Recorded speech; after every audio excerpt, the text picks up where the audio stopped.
Maliliit na isda, kung tawagin dito sa amin ay lupoy. Yan ang recipe na ating gustong ibahagi sa inyo. Sahugan natin ng 2 pirasong batuan. Pampaasim natin kamatis, onion, ginger, garlic at sili.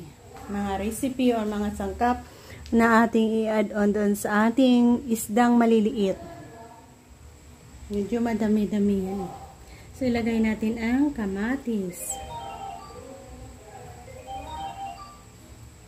garlic,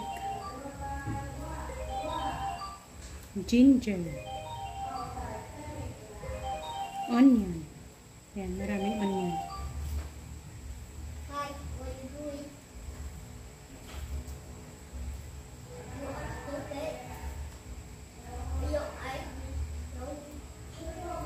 Yan. 2 pirasong batuan natin. Yan. Tsaka yung bell pepper.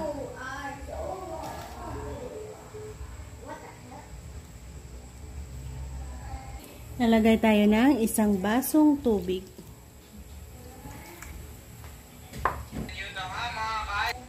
Ayan, nag-add tayo ng pamintang buo.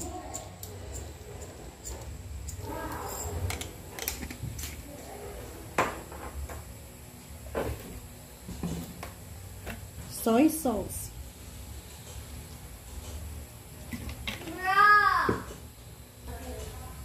Vinegar.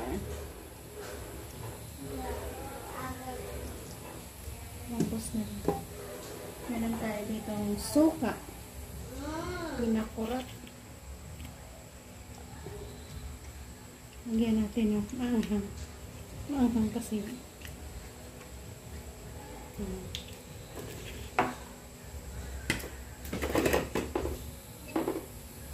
Lagyan natin ng konting asukal.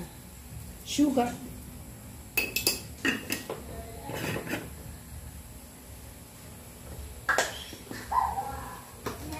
At asin. Yan. So, ready na to cook. Hayaan na lang natin kumulo hanggang sa maluto lahat. Yan, nasalang na natin takpan and yan, ganyan lang ka-easy guys. Yan, silipin natin kung ano na ang lagay. Oh, looks so good. Smell good. So, ganyan talaga siya. Lagyan natin ng konting oil at patuyuin saglit. Konting tuyuin. Yan na, nadurog na yung batuan pala natin. So, i-add natin ang konting oil.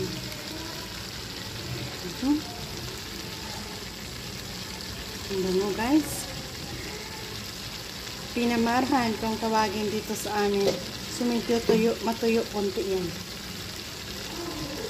Yan guys, dito na tayo mag-e-end. Thank you again for joining me sa aking pagluluto dito ng paksiw na lupoy.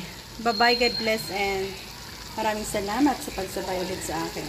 Yan ang ating binahagi na naman sa inyo. Isang easy recipe gamit ang isdang ito.